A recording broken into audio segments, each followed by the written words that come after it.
byarahanuwe byaravuzwe mu bihe bitandukanye akenshi byavuzwe neza ko Imana izamburwa intebe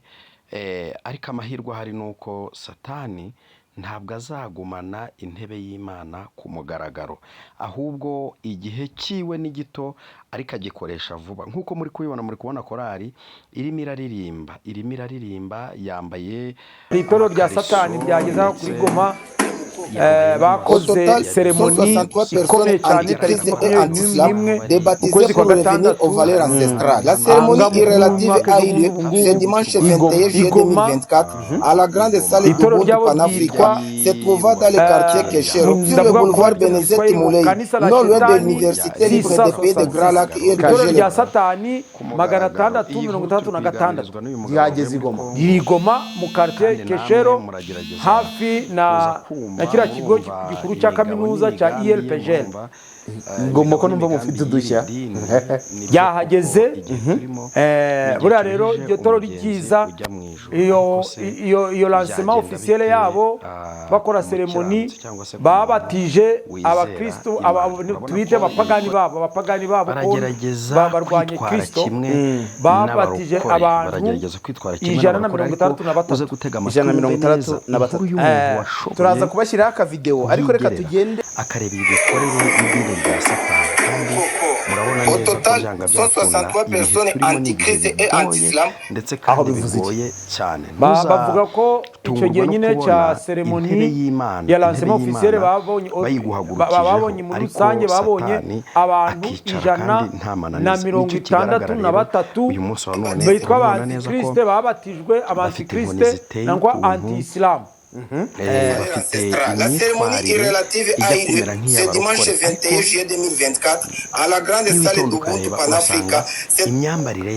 Iyo seremoni yabaye kuri grande salle n'imikorere yabo uburyo bakora tariki 21 y'ukwezi kwa gatandatu uramubona neza boulevard Benezet Moulay non loin de l'université libre de pays de Grand Lac et ILPG le Goma en commune de Goma ville de Goma chef-lieu de la province du Nord Kivu. Hano bavuga iyo ni adresse yaho bakoreye seremoni zabo kwerekana ko itoro ryageze igoma kuri shaka abayoboka bakaza bakariyoboka à l'est de la République démocratique du Congo. Sous la modération du grand pharaon Lubunga Lwango, avec l'autorisation de la déesse Riziki Bafilemba, Monsieur Bafilemba, maître de la cérémonie, assiste. aho bavuga ko ari burengerazuba bw'umujyi wa Goma avuze este ari beshe ni burengerazuba bwa Kongo bwa mujyi wa Goma burengerazuba bw'Ikeshero umva nyine burengerazuba bw'umujyi wa Goma iryo toro ritangira iryo rishingiye ku bakurambere uyu nguyu rero bakura uyu nguyu bavuze hano ni kimwe uyu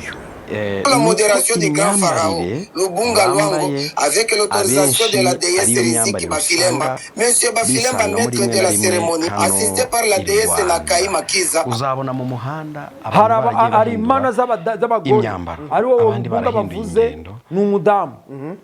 niwe mana akaba afite undi mwungirije nawe w'umudamu nawe ngo nizo mana z'abo bantu ariko icyo giterane cyari kiyobowe n'uwo mugabo iryo zina rya mbere batangiye kuvuga ni wari uyoboye ni wari urukuyobora za gahunda zari ziyobowe n'uwo mugabo iryo zina rya mbere wahagaba Bibiliya ivuga ngo wezwe uyu nguyu upagana nawe akomeza pagana uwo grand pharaon hano uwo grand pharaon umugeni yakoye atware itorero batangira nyine icyo giterane cyabo kandi kigaragara no kugera igihe bagisogeze n'umugabo urukora za gahunda abandi yabonye no kuri kamera babona uko yicaye nabo abantu bari kuza basa n'abaramya Imana bizi ko Bafilemba niwe mana yabo nese antikristo cyangwa shitani bo bagahurira hekanye ni nguko natwe tuvuga ngo Imana iyo mwijure ko hakaba abarevera pasteur barepresenta lego n'abandi niwe chef wabo muri niwe chef wabo uyu mugore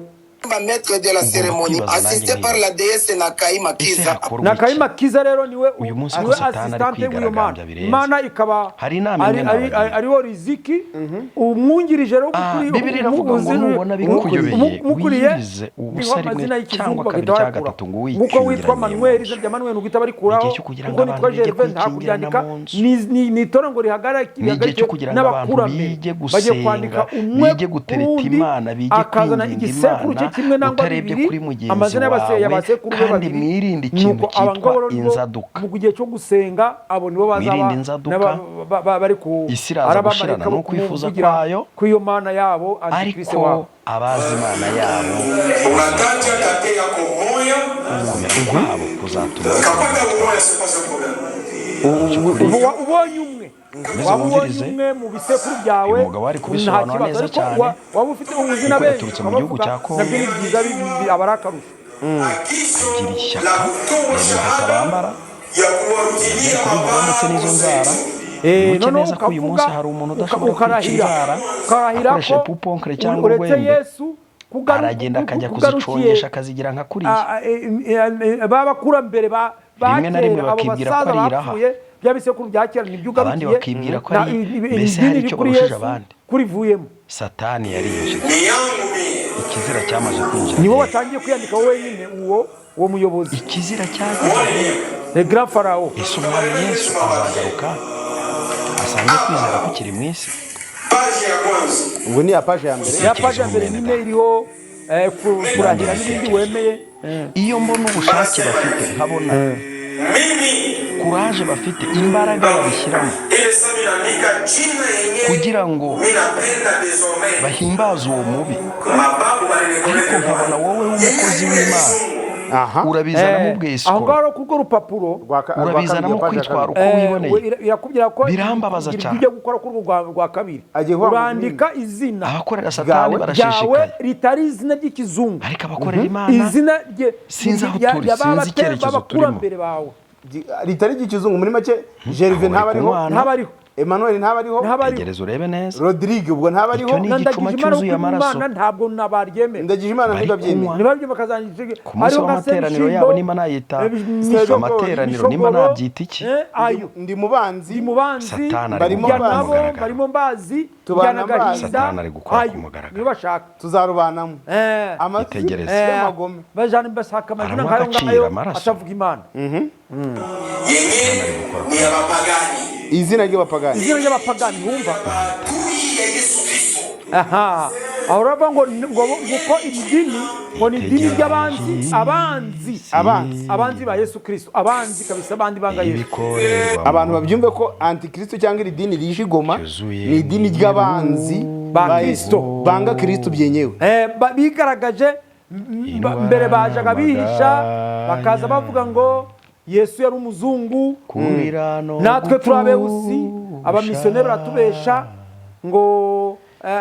Yesu ngo yaje kudukiza batuzanira Imana yabo ngo y'umuzungu no bashaka bagiye babivuga babikikira none ubu no babigaragaje Antikristo yaje avuga ngo jewe tugarukira Imana twe abanyafrika tugarukira Imana ngo Imana yacu niba bakurambere bya bigiye guterekera nibyo bigiye kuza guterekera imizimu ibyo nibyo bashingiyeho aba bantu bari kuza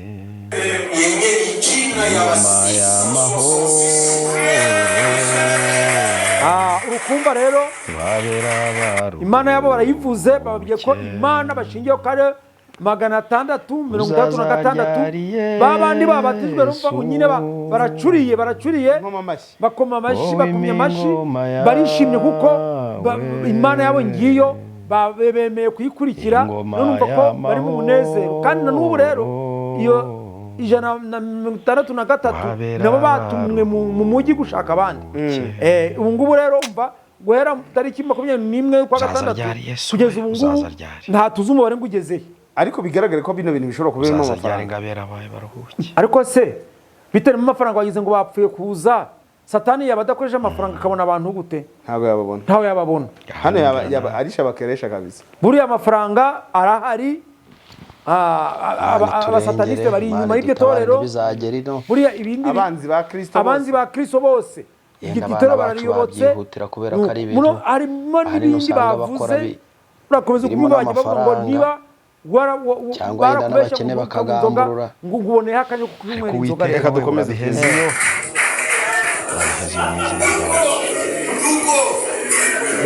barimo kumbwira ati turahari kabisa. Turahari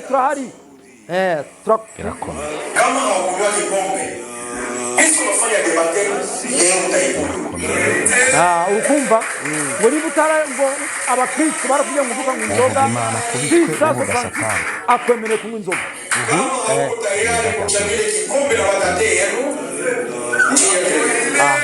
ngo fata igikosi usangire na basogokuruza bawe. Nimba utari tayari ngo unywere kuri icyo gikombe cyangwa usangire na basogokuruza bawe, aravuga ngo usohoke. Ngo niba utari tayari usangire na basogokuruza bawe ku icyo gikombe ngita usohoka ako kanya.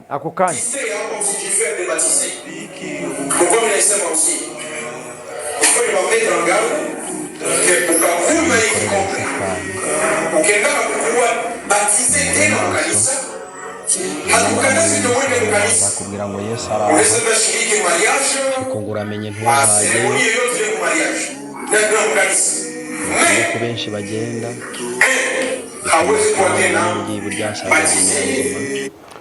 umva bo bari kugira ngo ibyo wakora ni ibingibi wagenda ukicara mu torero waja muri seremoni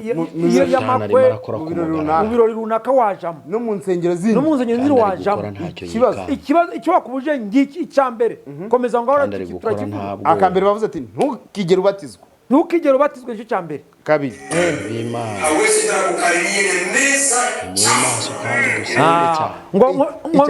icya kabiri ngo ntukigere wegera ameza babigira ngo ni meza cafu meza mabi. Ameza mabi ni wa musangiro w'abakristo ifunguro ryera rya Kristo mubiri n'amaraso ya Yesu ngo ntukigere ubyegera na rimwe. Korere ya Satani ifite imbaraga kama ukabifanya igihe uzabikora Satani bikora rwose tunakunawa ngo nubikora ukaraka mu kubikoze ntukazahinguke aho bari mu rugita bagukaraba ngo reka ntukazongera uhinguke imbere yabo. Ni ibintu bimeze nk'ubupfumu by'uburaguzi kandi ni bino bintu ni ibintu byo guterekera ibi ni ibintu byajyaga bituma n'Imana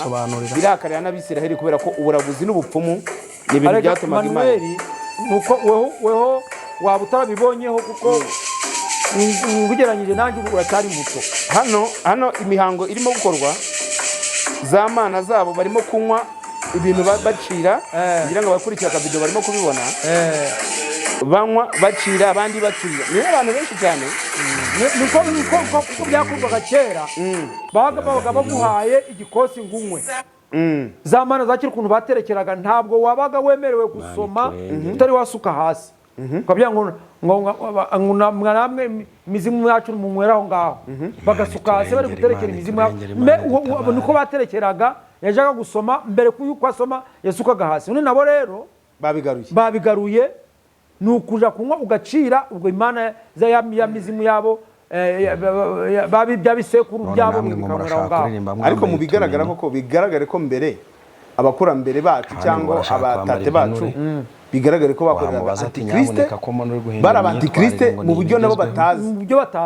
bakaba bari muri 666 mu buryo nabo batazi